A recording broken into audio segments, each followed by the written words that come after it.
होगी और वहाँ पर जाकर के हमारा कर्म बंधन के लिए जो कर्म भोगने के लिए वहाँ पर जन्म लेंगे, इस प्रकार नहीं है। भगवान इस धरातल पर अपना लीला संवरण करके दूसरा कोई, जो ब्रह्मांड में तो 1 2 3 4 तो है नहीं, बहुत सारे ब्रह्मांड है और हर एक ब्रह्मांड में बहुत सारे प्लैनेट्स है, तो कोई ना कोई स्थान पर वो भगवान लीला करते हैं, इसलिए इसको नित्य लीला कहा जाता है।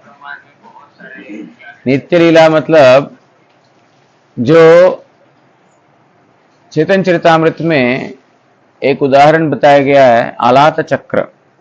आलात चक्र मतलब आप लोगों ने देखा होगा कि जो चक्र होता है ना, चक्र का 2-3 जगह मशाल में आग लगाते हैं, मशाल जलता है, इसे देखने से लगता है 4 जगह 3 जगह है, जब उसको घुमाएंगे तो लगता है कि पूरा कंटिन्यूअस है, वो ऐसा 1-2 जगह ऐसा लगता नहीं, पूरा लगा हुआ है। इसी प्रकार कोई ना कोई ब्रह्मांड में श्री कृष्ण का लीला निरंतर चलता ही रहता है। तो ये श्री कृष्ण का लीला नित्य है। और दूसरा, भगवान का आविर्भाव होता है भक्तों के लिए। भक्त कभी भी जो है भगवान को आविर्भूत होने के लिए प्रार्थना करते हैं, तो भक्त वत्सल भगवान उनके भक्ति से परवश होकर के आविर्भूत होते हैं। और इसके अलावा अप्रकाश लीला, जो इस जड़ जगत से जिसका दर्शन नहीं होगा, जो गोलोक धाम, उस गोलोक धाम में भी भगवान की नित्य लीला हो रही है। अर्थात नित्य लीला बहुत तरह से व्याख्या किया जा सकता है। भगवान अनंत ब्रह्मांड में लीलाएं कर रहे हैं, यहाँ पर जन्म लीला कर रहे हैं, तो कोई दूसरा लोक में जो है रासलीला कर रहे हैं, कोई वहां पर मक्खन चोर की लीला कर रहे हैं। इस प्रकार हर एक लीला नित्य है। ऐसा नहीं है कि थोड़ा सा यहाँ पर जो इस लोक में जो चल रहा है दूसरे लोक में भी वही चल रहा है, ऐसी बात नहीं है। हर एक लीला भगवान का नित्य है और जो है भक्तों के लिए भगवान विविध प्रकार की लीलाएं करते हैं। तो आज वो नंदनंदन श्री कृष्ण भगवान का शुभ आविर्भाव तिथि। इस तिथि में मुख्य रूप से भगवान का संकीर्तन और श्रीमद् भागवत पठन, वो भी कीर्तन है, कीर्तन के अंतर्गत, श्रवण के अंतर्गत आता है। सुखदेव गोस्वामी जो परीक्षित महाराज को कृष्ण लीला का वर्णना किया है, उन लीलाओं को श्रवण करना, ये जो है हमारा मुख्य विधि है। कीर्तन के द्वारा ही स्मरण संभव होता है।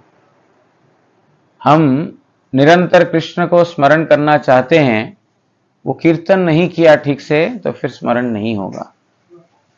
कीर्तन और श्रवण बहुत आवश्यक है। तो आज हमारा सारा दिन श्रीमद् भागवत पाठ का आयोजन है। यहाँ पर 8 बजे से लेकर के संध्या समय तक, आरती तक जो है श्रीमद् भागवत पाठ होगा। जो भी पाठ, जिन जिन का पाठ करने के लिए नाम लिखाया गया है या लिखा गया है, वो लोग धोती पहन करके आए, गलवस्त्र लेकर के आए। श्रीमद् भागवत व्यासासन पर बैठ करके करेंगे, तो इसलिए वो कंपलसरी है। और जो है कोई सुनने वाला हो ना हो, वो अपना श्रीमद् भागवत का कंटिन्यू रखें।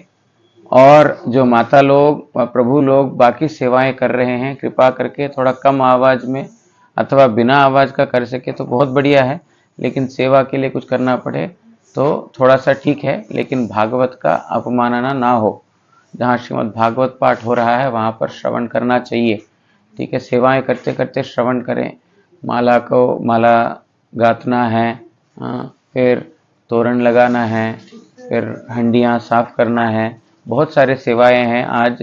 तो जिन जिन को संभव है वो मठ में रह करके सारा दिन सेवा कर सकते हैं। और जो है श्रीमद् भागवत पाठ हो रहा है कंटिन्यूअसली, उसको श्रवण कर सकते हैं। और जिनकी सेवाएं नहीं हैं वो लोग बैठ करके श्रीमद् भागवत का श्रवण करें। जो व्याख्या कर सके वो लोग व्याख्या कर सकते हैं, जो कर नहीं सकते हैं वो लोग पाठ करते जाएं, कोई प्रॉब्लम नहीं है। तो आज पूरा दिन भागवत पाठ और शाम को जो है शाही पैलेस में अनुष्ठान होगा।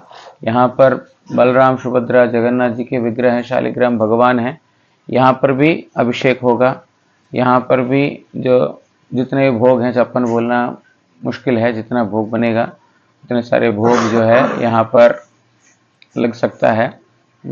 माताओं को कोई इच्छा है दिन में सूखा कुछ करने की, तो ताकि शाम तक खराब ना हो, कल तक भी खराब ना हो, माताओं को अगर इच्छा है तो टर्न लेकर के 1 घंटा तुम करो, 1 घंटा तुम करो, 1 घंटा तुम करो करके, ज़्यादा रहने से ज़्यादा आवाज़ होता है, ताकि डिस्टर्बेंस ना हो। अगर इच्छा है तो कर सकते हैं, सामान है कि नहीं हमारे को मालूम नहीं है। अगर सूखा प्रसाद कुछ करना है तो यहाँ पर मठ में ही करना, कहीं बाहर नहीं करना। यहाँ पर थोड़ा 1 घंटा 1.5 घंटा करके थोड़ा कर सकते हैं। नहीं करना ऐसा जरूरी ऐसा नहीं है, लेकिन करना चाहे तो कर सकते हैं। और साई पैलेस में जो है वहाँ पर शाम को 9 बजे से संकीर्तन, 10 बजे से पाठ शुरू होगा। बच्चे हैं, बच्चे कुछ जो है कृष्ण लीला का अभिनय करेंगे, कुछ नाटक करेंगे, जो भी करेंगे कृष्ण का स्मरण के उद्देश्य से करेंगे। और कुछ बच्चे लोग जो है कुछ दामोदर अष्टक और चौराग्रगण्य पुरुष अष्टक, इसका भी कुछ कीर्तन करेंगे। और भगवान का आविर्भाव लीला, जन्म ग्रहण लीला के बारे में, उसका रहस्य के बारे में हम थोड़ा सा श्रवण करेंगे। और लगभग 11:30 बजे अभिषेक शुरू हो जाएगा, गुरु पूजा शुरू हो जाएगा। और 11:45 के बीच अभिषेक का कार्यक्रम शुरू हो जाएगा। 12:15 12:30 तक ज़्यादा से ज़्यादा संकीर्तन समाप्ति, उसके बाद प्रसाद वितरण। ठीक है, ताकि कल भी तो मंगल आरती करना है, कल भी तो ये क्या बोलते हैं भोग वगैरह करना है। तो जो कल मैं सत्यकृष्ण प्रभु को बोल रहा था, 12:30 के बाद जिनको भाव से कीर्तन करना है वो अकेले बैठ करके कीर्तन करें। बहुत ज़्यादा 12:30 के बाद ज़्यादा खींचते हैं वो अकेले रहेंगे संकीर्तन करने के लिए, बाकी सब लोग अपना प्रसाद पा करके घर जा सकते हैं। ठीक है, तो एक टाइम रहने से अच्छा है ना। तो 12:30 का 12:45 हो गया तो भी ठीक है, लेकिन वो उसी भाव में बह गया तो ठीक नहीं है। तो किसी किसी को थोड़ा लोग देखने से भाव आता है, मेरे को भी है, मेरा भी ऐसे नहीं कि किसी का है, लोगों को देख करके भाव आता है। तो ऐसा भाव को, कृष्ण के लिए भाव है तो अच्छा है, लेकिन लोगों को देख करके भाव है तो उसको 12:30 तक थोड़ा संवरण कर लें, थोड़ा सा कंट्रोल कर लें। ठीक है, तो अभी मैंने सोचा चेतन चरितामृत पाठ करेंगे, लेकिन बाद में प्रेरणा हुई कि हमारे परम गुरु जी श्री कृष्ण का तत्व के बारे में थोड़ा बताया है। तो समय तो बहुत ज़्यादा नहीं है, 8 बजे से पाठ शुरू, तो 15-20 मिनट जितना भी अपने पास समय है, थोड़ा सा परम गुरु जी ने जो श्री कृष्ण का परतम तत्व, श्री कृष्ण जो श्रेष्ठ तत्व है श्री कृष्ण, इसके बारे में उन्होंने जन्माष्टमी तिथि के उपलक्ष्य में हरि कथा बोली। तो उसको हमारे परमार्थ श्रील गुरु महाराज उन दिनों नोट्स लिखते थे, लिख करके जो बाद में चैतन्य वाणी में या विभिन्न शास्त्रों, जो गुरुजी अपना नोट्स के लिए, अपना पढ़ने के लिए भी करते थे, चैतन्य वाणी में प्रिंट करते थे। बाद में जो है ये परम गुरु जी का जीवनी रूप में भी प्रिंट हुआ। तो परम गुरु जी संक्षेप में यहाँ पर गुरु जी ने लिखा, वदन्ति तत्त्वविदस्तत्त्वं यज्ञानमद्वयम् ब्रह्मेति परमात्मेति भगवानिति शब्दते। तत् अर्थात अद्वितीय वस्तुर भाव के तत्व बोले। जो अद्वितीय वस्तु है, जिसका कोई उपमा नहीं है, जिसका कोई समान कुछ नहीं है, वो है तत्व वस्तु, तत्व सर्वश्रेष्ठ तत्व, भाव सर्वश्रेष्ठ वस्तु जिसकी तुलना नहीं है, अद्वितीय, उसके अलावा और दूसरा वस्तु नहीं है, वन विथआउट अ सेकंड, वो है तत्व। तत्वविद्गण अद्वय ज्ञान अर्थात पूर्ण ज्ञान के तत्व बोले। जो वो तत्व किसको बोलते हैं? जो तत्वविद्गण वास्तविकता में तत्व वस्तु का जो जानकारी रखते हैं, वो अद्वय ज्ञान, पूर्ण ज्ञान भगवान को ही तत्व बोलते हैं, श्रेष्ठ तत्व। अद्वय ज्ञान मतलब जो अखंड ज्ञान, अद्वितीय और पूर्ण। पूर्ण मतलब परिपूर्ण, वहां पर जहां पर और कोई वस्तु की अभाव नहीं है, जिस ज्ञान में जो है और कोई अभाव नहीं है, पूर्ण ज्ञान। भगवान है पूर्ण ज्ञान।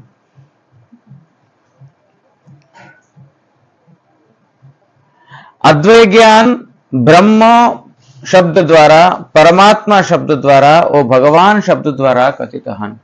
वो अद्वय ज्ञान वस्तु तीन शब्दों के द्वारा सूचित किया जाता है, ब्रह्म, परमात्मा और भगवान।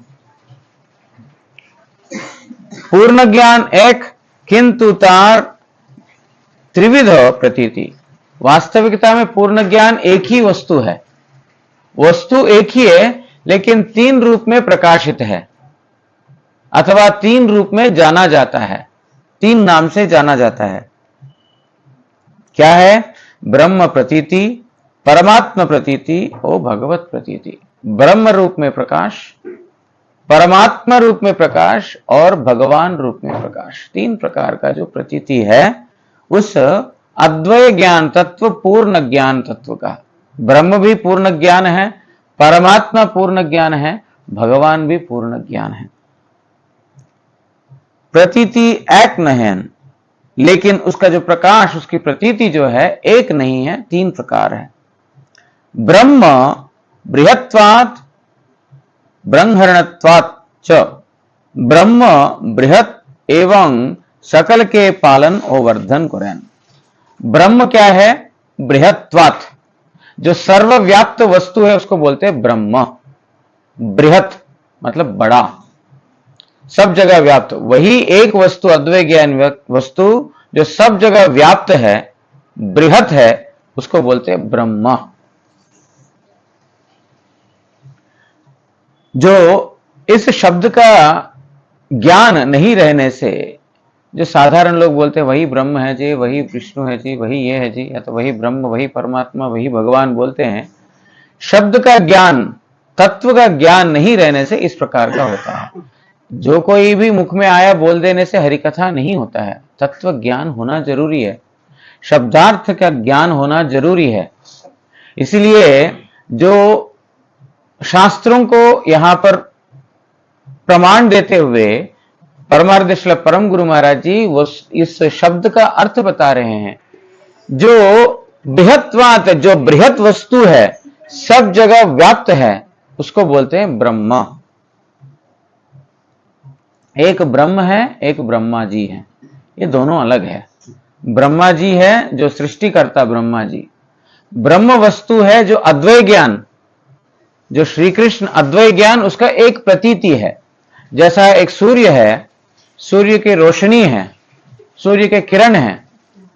जो सूर्य और सूर्य का रोशनी, जैसे सूर्य एक जगह है लेकिन सूर्य का रोशनी सब जगह व्याप्त है। जहां सूर्य का रोशनी है बोलते हैं ये सूर्य है ना, दोनों में कोई भेद नहीं है। सूर्य में, सूर्य की रोशनी में भेद नहीं है और नहीं भी है। लेकिन जो सूर्य का रोशनी है सब जगह व्याप्त है, लेकिन सूर्य एक ही जगह है। उसी प्रकार ब्रह्म सब जगह व्याप्त है। एक ही वस्तु, पूर्ण ज्ञान, अद्वय ज्ञान वस्तु, उसका जो है ब्रह्म जिस नाम से प्रतीति है वो सब जगह व्याप्त है। मतलब कृष्ण का अंग ज्योति ही ब्रह्म है। सूर्य का जो अंग कांति, अंग ज्योति जिस प्रकार रोशनी है, इस प्रकार श्री कृष्ण का अंग ज्योति ब्रह्म है। कृष्ण और कृष्ण कांति में कोई भेद नहीं है, इसलिए ब्रह्म वस्तु भी पूर्ण ज्ञान है। वहां पर उस अप्राकृत जगत में सब कुछ चेतन है। भगवान के धाम में कोई भी वस्तु जड़ नहीं है, सब चेतनमय है, सब ज्ञानमय है, सब आनंदमय है। यहां पर ब्रह्म के बारे में बोल रहे हैं, बृहत्वात् बृंहणत्वाच्च। ब्रह्म बृहत एवं सकल के पालन और वर्धन करे, सबको पालन और वर्धन करता है ब्रह्म। ब्रह्मा जी नहीं है, ब्रह्मा सृष्टिकर्ता, दोनों में भेद है। वो भी जीव है, श्रेष्ठ जीव है, लेकिन ब्रह्म जो है भगवान का अंग कांति है। ब्रह्म बृहत होइते बृहत, ग्रेटेस्ट ऑफ द ग्रेटेस्ट। ब्रह्म बृहत से भी बृहत, बड़े से भी बड़ा, ग्रेटेस्ट ऑफ द ग्रेटेस्ट, वो है ब्रह्म वस्तु। परमात्मा अणोरा अणोर अणियान, अणु होते अणु। दूसरा प्रतीति है परमात्मा रूप में, परमात्मा है अणु से भी अणु।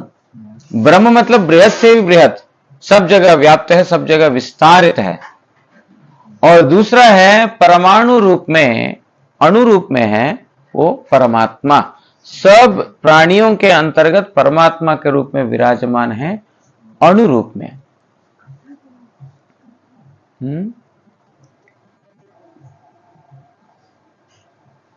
अणु होते हो अणु। तीसरा प्रतीति है भगवान, भग इक्वल्स टू शक्ति प्लस वान इक्वल्स टू युक्त। शक्ति युक्त भगवान का अर्थ होता है शक्ति युक्त, सर्वशक्तिमान। जाते सर्वविध ऐश्वर्य, अणुत्व, विभुत्व, मध्यमत्व और सर्वत्व रोचे। भगवान है इन तीनों प्रतीतियों में पूर्ण प्रतीति है, जिनका रहने से ब्रह्म और परमात्मा है। पूर्ण प्रतीति है भगवान, जिनके अंदर अणुत्व भी है, विभुत्व भी है, मध्यमत्व भी है।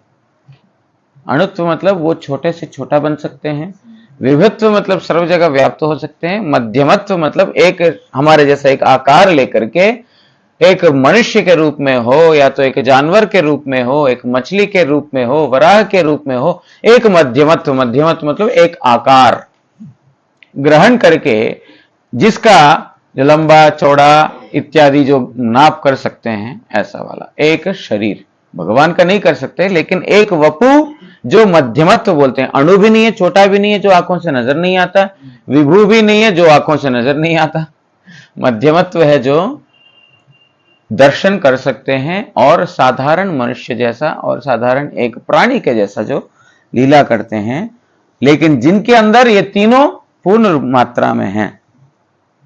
भगवान शब्देर द्वारा परतत्वेर सर्वभाव प्रकाशित होयेछे। भगवान शब्द कहने मात्र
आनंद के प्राप्त हन, आनंदी हन। यहां पर बोला है ना, लब्ध्वानंदी भवति, जो जिसको ये रस मिलेगा, रस मतलब परतम तत्व श्री कृष्ण, आनंदी भवति, आनंद में आनंद प्राप्त होगा उसको। बोल रहे हैं यहां पर, जिनी रस व आनंद के प्राप्त हन तिनी आनंदी हन। जो रस अथवा आनंद को प्राप्त करता है वो आनंदित होता है। कृष धातु न शब्द युक्त होए, कृष्ण शब्द निष्पन्न होइया छे। जो कृष धातु के साथ न शब्द युक्त होता है तो तब कृष्ण बनता है। कृष आकर्षक सत्वावाचक, तो दो शब्दों का युक्ति है कृष्ण, कृष और ना।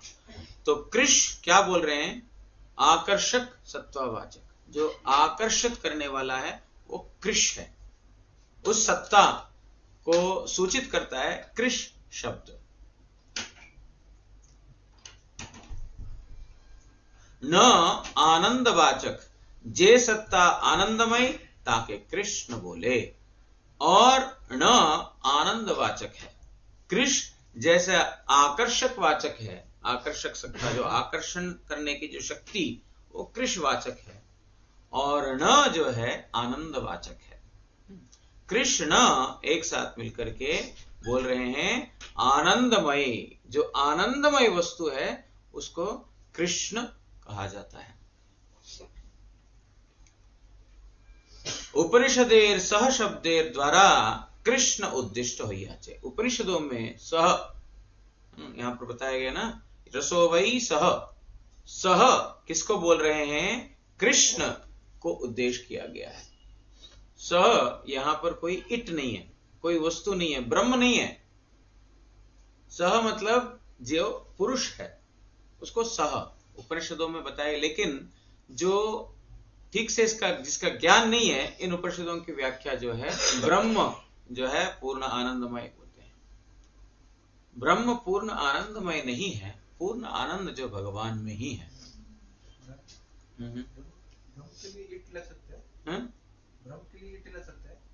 ब्रह्म भी पूर्ण चेतन है, इसकी वजह से हम उसको भी ही बोलते हैं। ब्रह्म, कृष्ण ही ब्रह्म है, तो इसलिए वहां पर भी हम ही लगाते हैं। उपनिषदेर सह शब्देर द्वारा कृष्ण उद्दिष्ट होए चैन। उपनिषदों में कृष्ण शब्द से, सह शब्द से कृष्ण को ही उद्देश्य किया गया है। गीता ते कृष्ण बोले, अहम ही सर्व यज्ञानाम भोक्ता च प्रभुरेव च, अमी निश्चित सर्वयज्ञेर भोक्ता एवं अमी केवल प्रभु। यहां पर बोले अहम ही, मैं ही, केवल मात्र मैं, निश्चितात्मक ही मतलब और कोई दूसरा नहीं है।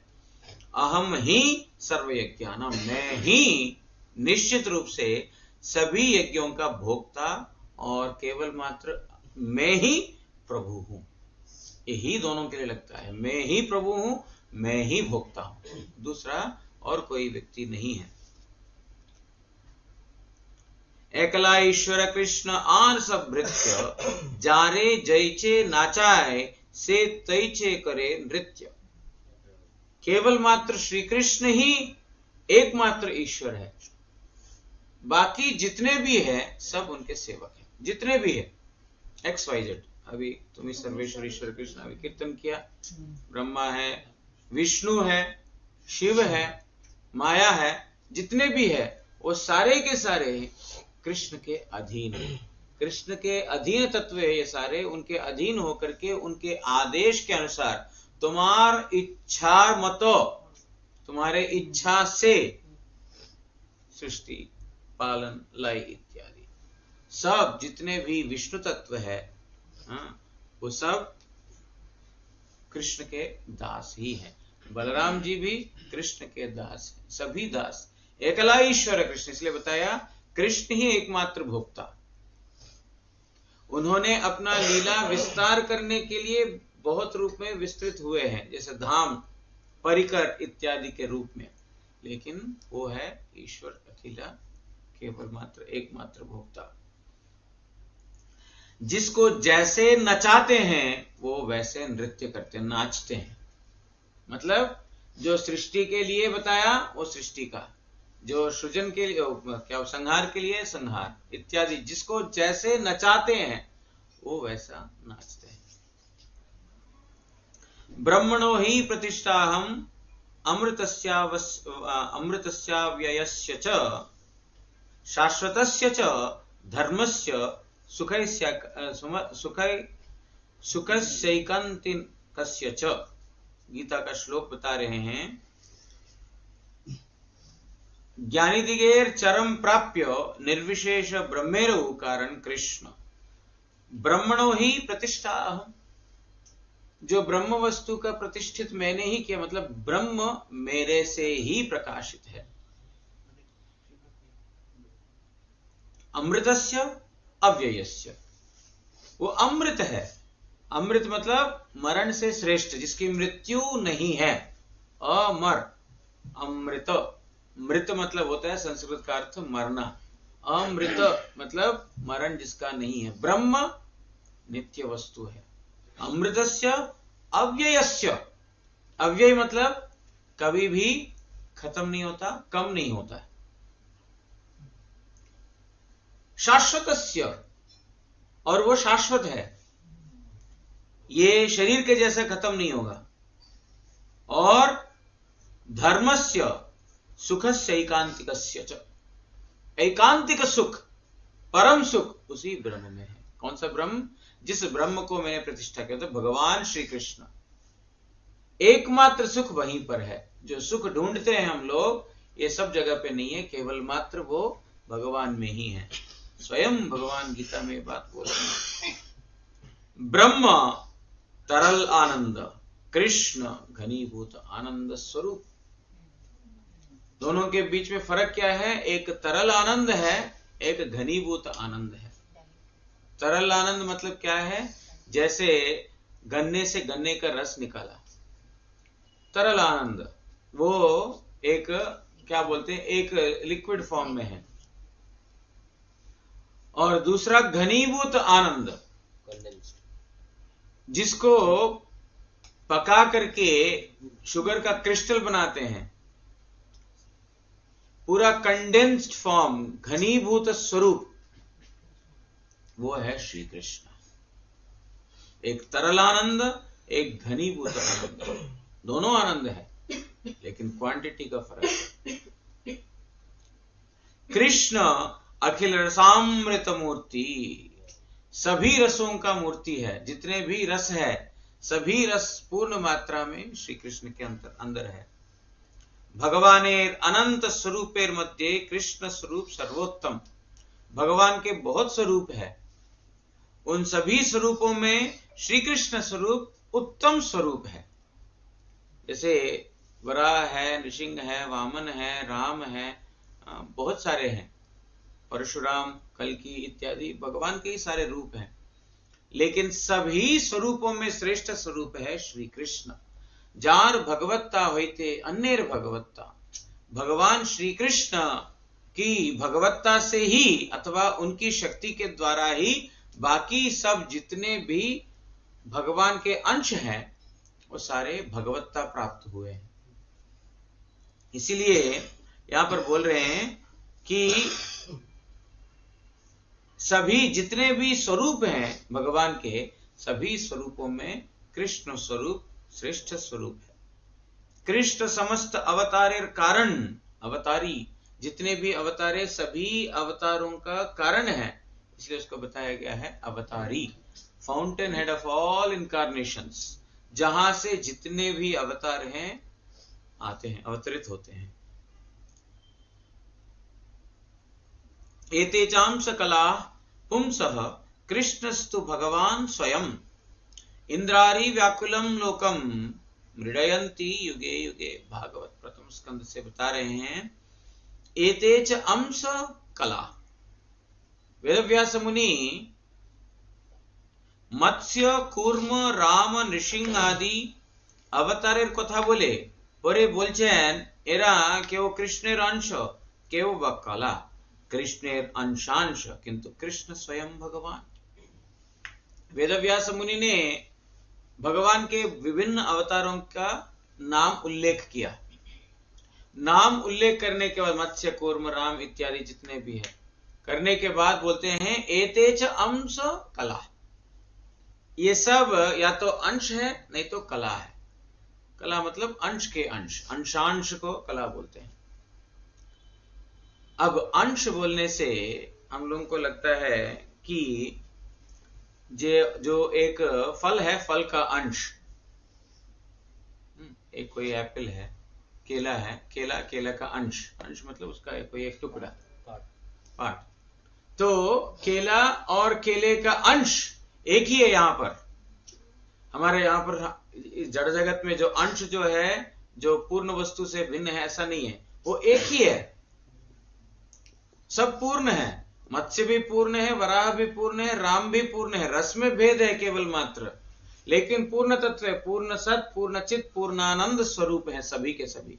इस जगत का पार्ट और उस जगत को पार्ट बोलते हैं, दोनों एक समान नहीं है। एक उदाहरण के लिए बताया गया, अंश मतलब भगवान से अवतरित, अंशांश मतलब उस अंश से अवतरित। अंश मतलब भगवान के अंश, अंशांश मतलब भगवान के अंश के अंश। Expansions, further expansions of expansions. तो इसीलिए यहां पर इस जगत में जैसा होता है, टुकड़ा जो है वस्तु से छोटा है, ऐसा नहीं है। टुकड़ा भी वस्तु समान है वहां पर। ये हमारे बुद्धि से गोचरित नहीं हो सकता है। बुद्धि से हम समझ नहीं पाएंगे कैसे टुकड़ा भी वस्तु समान है। वस्तु का टुकड़ा एक नहीं हो सकता है, क्वांटिटी डिफरेंट है, लेकिन वहां पर इस प्रकार नहीं है। बोल रहे हैं ये सब कोई अंश है तो कोई अंश के अंश है, लेकिन कृष्ण स्वयं भगवान है। जार भगवत्ता होते अन्येर भगवत्ता, स्वयं भगवान शब्देर ताहते ही सत्ता। जिनकी भगवत्ता से दूसरे अंश में और अंशांश में अथवा कला में भगवत्ता है, उनको ही अवतारी अथवा स्वयं भगवान कहा जा सकता है। जिनकी शक्ति से सभी शक्तिमान है, उनको ही अवतारी कहा गया है। कृष्ण के शक्ति के द्वारा कृष्ण के जितने भी अंश सब में शक्ति है, इसलिए उनको स्वयं भगवान। स्वयं भगवान क्यों? वो किसी और के शक्ति से शक्तिमत नहीं है, स्वयं से, स्वयं प्रकाश, स्वयं शक्तिमान, स्वयं भगवत्ता जिनके अंदर है।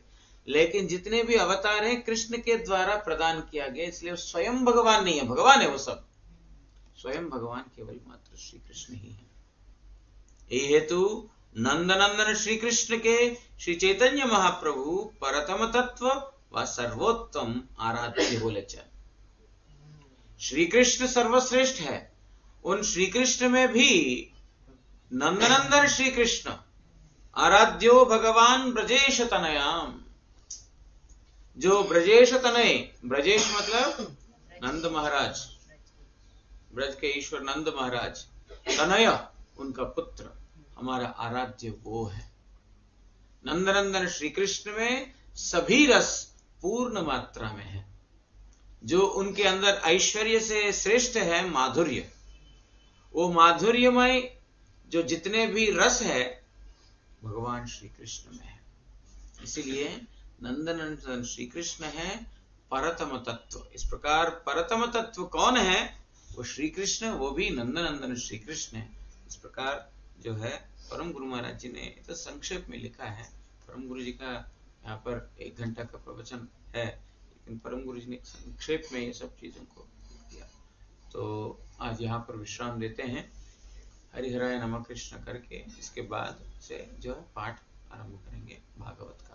जो लोग जो है बैठ पाएंगे जरूर बैठना, भागवत पाठ श्रवण करना जो है आज के दिन विशेष करके बहुत जो है भगवान का स्मरण को दिलाता है, भगवान को याद कराता है। हरिहराय नमः कृष्णाय यादवाय नमः, यादवाय माधवाय केशवाय नमः, गोपाल गोविंद राम श्री मधुसूदन गिरिधारी गोपीनाथ मदन मोहन, श्री चैतन्य नित्यानंद श्री अद्वैत सीता, हरि गुरु वैष्णव भागवत गीता, जय रूप सनातन भट्ट रघुनाथ।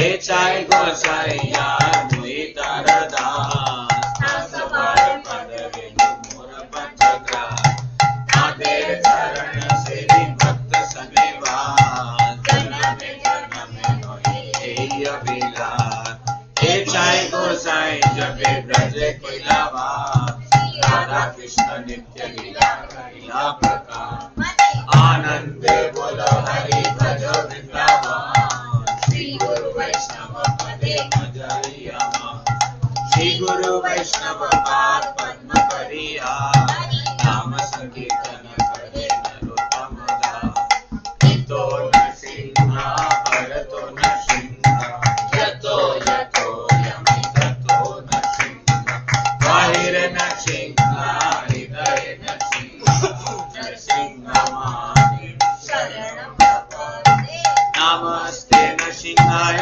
प्रह्लादलादायिने हिरण्यकशिपु नक्षशिरकङ्कणकलाय वागीशायस्य वदने लक्ष्मीर्यस्य च वक्षसि यस्यास्ते हृदये संवित्तं नृसिंहमां श्री नृसिंह जय नृसिंह जय जय नृसिंह प्रह्लादेश जय पद्ममुख पद्मविंद जय जय लक्ष्मीपति नृसिंह मुरारी मंगलनीय प्रभु अमंगलहारी हरे कृष्ण कृष्ण कृष्ण हरे हरे हरे राम राम राम हरे हरे हरे कृष्ण कृष्ण कृष्ण हरे हरे हरे राम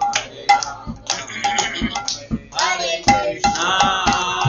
कृष्ण कृष्ण हरे हरे हरे राम राम राम हरे हरे हरे कृष्ण कृष्ण कृष्ण हरे हरे हरे राम हरे राम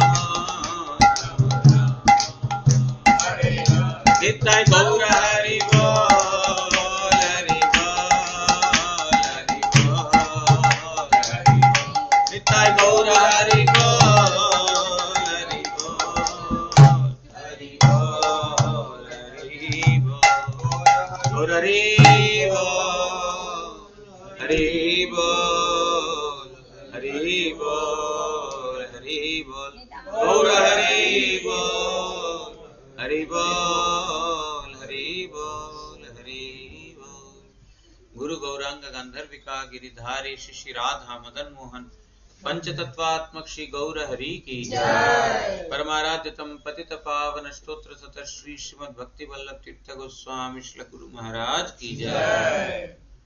नित्य लीला प्रविष्टोम विष्णुपाद परमहंस स्तोत्र सत श्री श्रीमद् भक्ति दयित माधव गोस्वामी महाराज की जय। जगत गुरु श्री भक्ति सिद्धांत सरस्वती गोस्वामी ठाकुर प्रभुपाद की जय। श्री शिरूपानुग गुरु वर्ग की जय। श्री रूप सनातन भट्ट रघुनाथ श्री जीव गोपाल भट्ट दास रघुनाथ षड गोस्वामी प्रभु की जय। श्री कृष्ण चैतन्य प्रभु नित्यानंद श्री अद्वैत गदाधर श्रीवासादि श्री गौर भक्त वृंद की जय। सपरिकर श्री राधा मदन मोहन श्री राधा गोविंद श्री राधा गोपीनाथ जीव की जय। श्री बलदेव सुभद्रा जगन्नाथ